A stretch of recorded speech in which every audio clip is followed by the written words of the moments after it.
సగుణ ప్రమథ గణాలలో కూడినవాడు.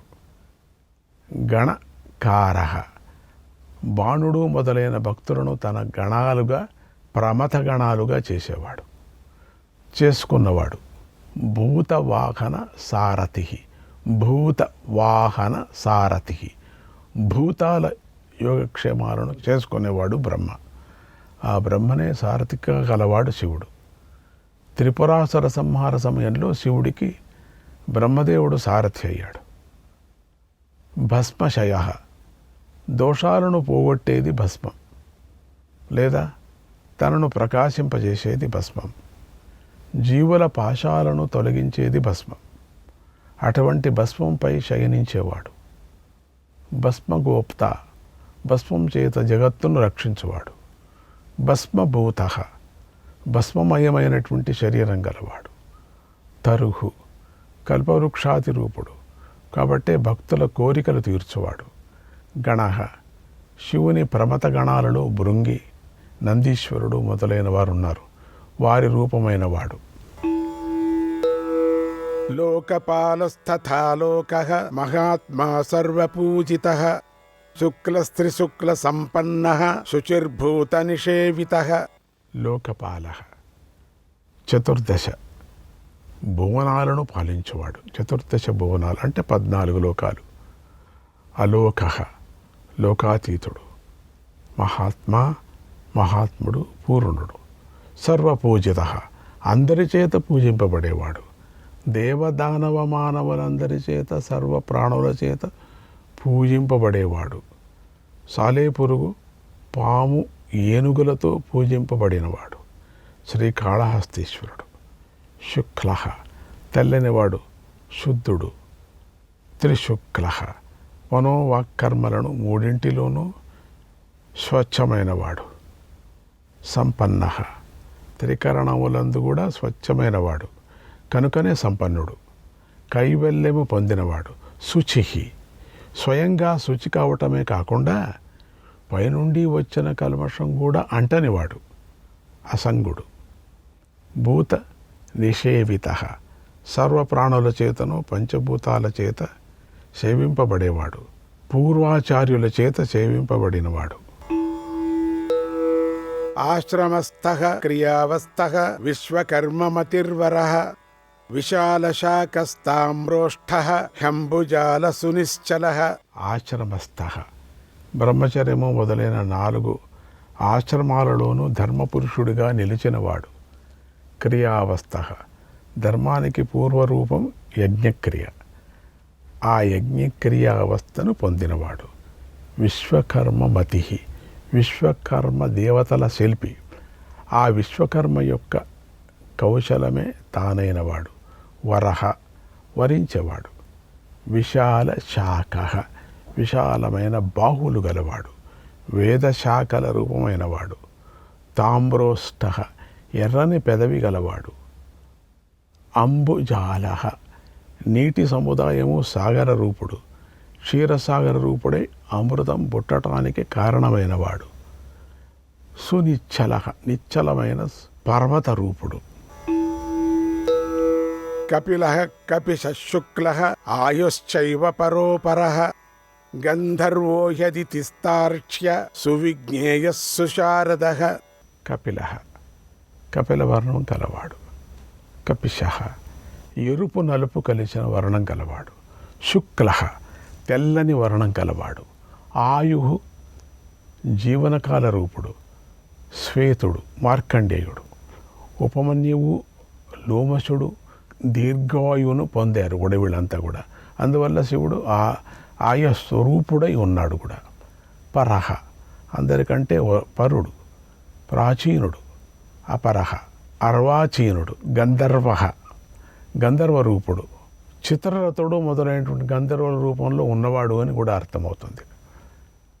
అదితి దేవమాత దేవతల తల్లియే శివుడే. భూమి కూడా శివుడే. శివుడు సూర్యాత్మకుడు, అందువల్ల అదితి కూడా శివుడి అంశనే. అందుకని చెప్తున్నారు భూమి రూపుడు, శబ్దస్పర్శ రూప రసగంధాదుల కలవాడు అని అర్థం. తార్ష్క్య వినతా కుమారుడు. గరుక్మంతుడు శివుడే. సువిజ్ఞేయ, సుఖంగా సులభంగా తెలియబడేవాడు, సులభంగా దర్శనమిచ్చేవాడు. సుశారద, దర్శనమే కాకుండా చక్కగా మాట్లాడేవాడు, శుభప్రదంగా మాట్లాడేవాడు. వాక్ సంపన్నుడు, మితభాషి, మధుర భాషి. పరశ్వదాయుధో దేవః అనుకారీ సుబాంధవః తుంబవీణో మహాక్రోధః ఊర్ధ్వరేతా జలేశయః. పరశ్వదాయుధ, గండ్రగొడ్డలి ఆయుధంగా గలవాడు. దేవ, జయశీరుడు. అనుకారి, అనుకరించువాడు. భీష్ముణ్ణి చంపటానికి ఆయుధాన్ని విసరటానికి ప్రయత్నించినవాడు. సుబాంధవ, శోభనుడైన బాంధవుడు. అర్జునుడు మొదలైన వారికి శుభం కలిగించే బంధురూపుడు. తుంబవీణ, తుంబీ ఫలముల జంటతో కూడినటువంటి వీణ గలవాడు. అలాంటి వీణను రుద్రవీణ అంటారు. తుంబీ ఫలం అంటే సొరకాయ. మహాక్రోధ, ప్రళయకాలంలో అధికమైన కోపాన్ని ప్రదర్శించేవాడు. కోపస్వరూపుడికి నమస్కారము. ఊర్ధ్వరేతాహ అంటే ఊర్ధ్వలోకమందు కూడా బ్రహ్మ విష్ణుమాది రూపులైనటువంటి ప్రజలు పుత్రులాగా గలవాడు, సంతానం గలవాడు. జలేశయ, విష్ణు రూపుడై పాల సముద్రంపై పడుకునేవాడు. శేషశాయి. ఉగ్రో వంశకరో వంశో వంశనాదో హ్యనిందితః సర్వాంగరూపో మాయావీ సుహృదో హ్యనిలో నలః. ఉగ్రహ, భయంకరుడు, సూర్యుడు మొదలైన వారికి సైతం భయం కలిగించేవాడు, అధికంగా మృంగేవాడు. వంశకర, వంశానికి పేరు తెచ్చి వృద్ధి పొందించినవాడు. వంశకర్త. వంశ, యాచింపబడేవాడు, భక్తుల చేత ప్రార్థించబడేవాడు. వంశస్వరూపుడు. వంశనాద, కృష్ణరూపుడైన మురళీనాదంలోలుడు. అనిందిత, నిందింపబడనివాడు. సర్వాంగరూప, సర్వాంగాల యందు సౌందర్యం కలవాడు. మాయావి, మాయ విశిష్టుడు. సుహృద, స్నేహితుడు. ప్రత్యుపకారాన్ని కోరకుండానే ఉపకారం చేసేవాడు. సాధువులు కలవాడు. అంటే అనిలహ అంటే వాయురూపుడు. నీలహ అంటే జీవుడు, వాయురూపుడు. నిలహ అంటే కూడా జీవుడే. నిలహ అంటే జీవుడే. అనిలహ పరమాత్మ రూపుడు. అనలహ అగ్నిరూపుడు. అందరి ప్రాణాలను గ్రహించేవాడు. గంధగుణానికి అందనివాడు. బంధనో బంధకర్తా చ సుబంధన విమోచనః సయజ్ఞారిః సకామారిర్మహాదముష్ట్రో మహాయుధః. బంధన, పాశం, సంసారమునడి పాశరూపమైన వాడు. బంధకర్త, సంసార బంధాన్ని నిర్మించేవాడు. కూర్చువాడు, బలిని బంధించినవాడు. సుబంధన విమోచన, మాయాపాశం నుండి విముక్తి కలిగించేవాడు. సయజ్ఞారి, యజ్ఞారులు అంటే రాక్షసులు, వారితో కలిసి నివసించేవాడు. సకామారి, కామునికి అరులు అంటే యోగులు, వారితో కలిసి ప్రవర్తించేవాడు. మహాద్రమష్ట్ర, లోకములను సంహరించటానికి తగిన పెద్ద కోరలు దంతలు గలవాడు. యజ్ఞవరాహమూర్తి. మహాయుధ, తిరుగులేని ఆయుధమైనటువంటి పాశుపతం గలవాడు, గొప్ప ఆయుధాలు గలవాడు. బహుధా నిందితః శర్వః శంకరః శంకరోధనః అమరేశో మహాదేవః విశ్వదేవః సురారిః. బహుదా నిందిత, అనేక విధాలుగా నిందించబడ్డవాడు. దారుక వనంలో ఎంతో రమణీయ రూపాన్ని ధరించి అతడు పాపిష్ఠుడై దిగంబర రూపంలో మా భార్యల చిత్తాలను మోహింపచేయటానికై వచ్చాడు అని మహర్షులందరి చేతను అనేక విధాలుగా నిందించబడ్డాడు. శర్వ, దారుకా వనంలో మునులను మోహబెట్టినవాడు. ప్రళయ సమయంలో అందరినీ సంహరించువాడు. శంకర, దారుకా వనంలో తనను నిందించిన మునులకు సైతము శుభం చేసినవాడు. శంకర, శంకల సముదాయాన్ని శంఖం అంటారు. దానికి దాహకమైనవాడు, అన్ని సంశయాలను దహింపజేసేవాడు. ద్వారకావనంలో ఏ మునుల చేత నిందించబడ్డాడో, ఎవరిని మోహించినాడో దయతో వారికే కళ్యాణప్రదమైనది, సర్వ సంశయాలను తొలగించేదైనటువంటి తత్వజ్ఞానాన్ని దానం చేశాడు అని పై 4 నామాలకు తాత్పర్యం కూడా. అదనహ, ధనము లేనివాడు. దిగంబరుడు. అమరేశ, అమరులకు కూడా ఈశుడు. మహాదేవ, దేవేంద్రులచే కూడా పూజింపబడేవాడు. అన్నిటినీ విడిచి గొప్పదైనటువంటి ఆత్మజ్ఞాన యోగైశ్వర్యము కలిగి పూజింపబడేవాడు. విశ్వదేవ, విశ్వశబ్దానికి విష్ణు అనే అర్థమని ముందు రాబోయేటువంటి విష్ణు సహస్రనామాలతో చెబుతున్నాడు. విష్ణువు కూడా దేవుడు, విశ్వదేవుడు. విష్ణువుకు సైతం ఆరాధించదగినవాడు. శివుడు విష్ణువును, విష్ణువు శివుణ్ణి ఆరాధిస్తారు. సురారిహ, దేవతలకు శత్రువులైన దానవులను చంపుతాడు. అహిర్బుద్ధ్న్యో నీలాభశ్చ చేకితానో హవిస్తథ అజైకపాశ్చ కాపాలి త్రిశంకురజిత శివ. అహిర్ బుద్ధ్య, బుద్ధ్యమంటే మూలము. బుద్ధ్యం అంటే బ్రహ్మాండానికి మూలమైన పాతాళములో నివసించేది శేషుడు. పాతాళములో ఉండే పాము. పాతాళములో ఉన్న ఆదిశేషుడి రూపమైన వాడు శివుడు. ఏకాదశ రుద్రావతారాలలో అహిర్ బుజ్ఞుడు ఒక అవతారం. అనిలాభ, వాయువుతో సమానుడు. వాయువు కనిపించకపోయినా కూడా స్పర్శతో తెలియబడుతున్నాడు. అలాగే శివుడు కూడా విషయ స్పర్శ చేత కలిగిన అనుభవంతో తెలియబడుతున్నాడు. చేకితానహ, అతిశయంగా తెలుసుకొనువాడు. ఒకేసారి అనేక విషయ విజ్ఞానాలను తెలిసినవాడు. హవిహి, యజ్ఞాలలో హోమం చేసే ద్రవ్యము హవిస్సు, దాని స్వరూపమైన వాడు. హవిస్సు కూడా పరమాత్మ స్వరూపంగా భావిస్తారు. అజైకపాత్, ఏకాదశ రుద్రులలో ఒకడు. కాపాలి, ఇక్కడ కాపాలము అంటే ఆకాశము, భూమి. ఈ రెండు చేత కూడా నిర్వర్తించబడే బ్రహ్మాండము అని చెప్పారు. కాపాలమనబడుతోంది ఇది. ఆ బ్రహ్మాండానికి అధిపతి కాపాలి అనబడతాడు. త్రిశంకు, సత్వరజస్తమో గుణాధిక్యం వల్ల ప్రపంచ కార్యాలకు ఆధారమైనవాడు. 3 గుణాలు మంటలలాగా ఎవరికి నిరోధకములో అతడు త్రిశంకుడు. సంసారి. అజిత, జయించబడని వాడు. ఆ 3 గుణాల చేతను వశం కానివాడు. శివ, అందువల్లనే శివుడు శుద్ధుడు, ఉపాధిరహితుడు. శివుడు స్వయంగానే శుద్ధుడు. తన పేరు శివ అని స్మరించినంత మాత్రంతోనే పరిశుద్ధిని చేసేవాడు. ధన్వంతరిర్ధూమకేతు స్కందో వైశ్రవణస్తథా ధాతా శక్రశ్చ విష్ణుశ్చ మిత్రస్త్వష్టా ధ్రువోధరః. ధన్వంతరిహి, మహావైద్యుడు. జన్మజరా వ్యాధులకు వైద్యుడు. క్షీరసాగర మథనంలో ఉద్భవించినవాడు. ధూమకేతు,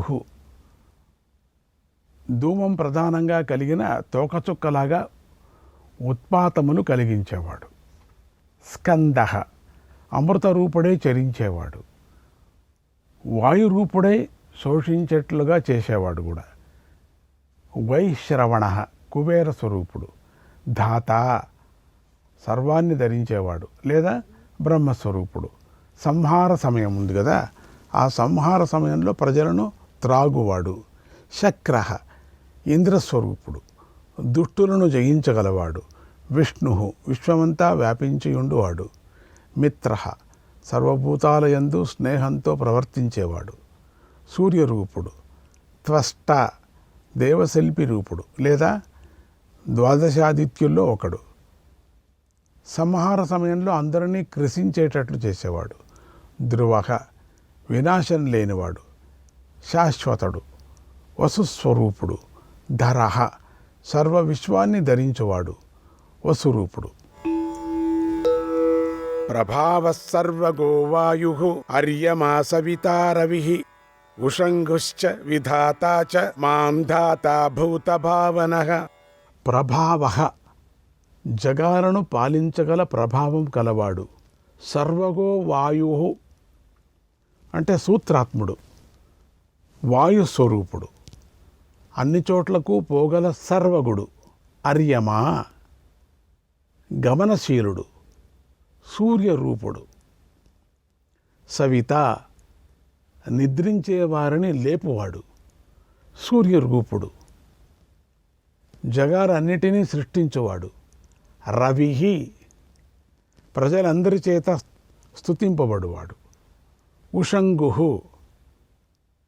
దహింపజేసే కిరణాలు గలవాడు. విధాత అనేక ప్రాకారాలచే పోషకుడు, కర్మలను వాటి ఫలాలను ఇచ్చేవాడు.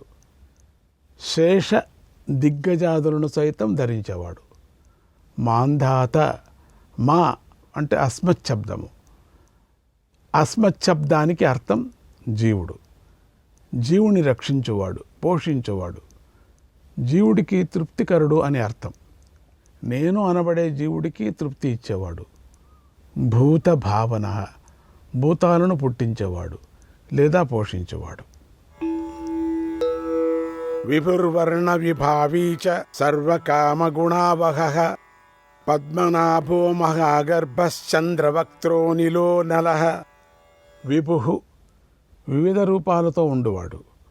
వర్ణ విభావి తెలుపు, పసుపు మొదలైన వర్ణాలను వివిధ రూపాలుగా భావింపజేసేవాడు.